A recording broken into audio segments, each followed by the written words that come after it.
At midnight on Saturday, a ceasefire came into effect in eastern Ukraine. It required Ukrainian forces and Russian-backed militants to lay down their arms. Since then, Ukraine has reported over 100 violations, and world leaders have expressed concern that the ceasefire could fall apart.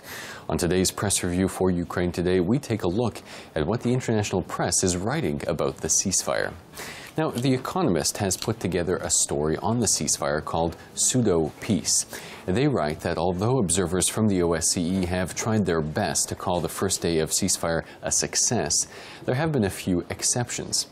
Back in September, writes The Economist, those exceptions became the new normal and boiled over into a full-fledged combat again last month. Even if the ceasefire endures, it is a far cry from a lasting peace.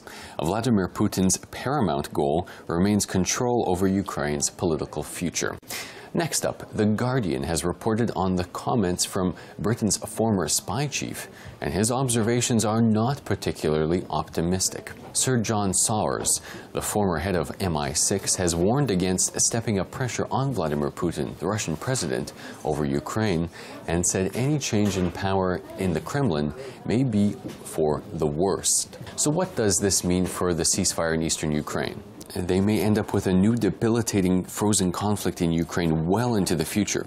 That is a wretched outcome for Ukrainians, but it may be the least bad attainable outcome.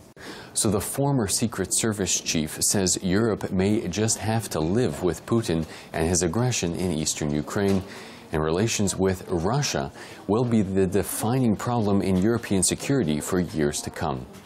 That's all from us here today. Join us again tomorrow for another press review from the Ukraine Today newsroom in Kyiv.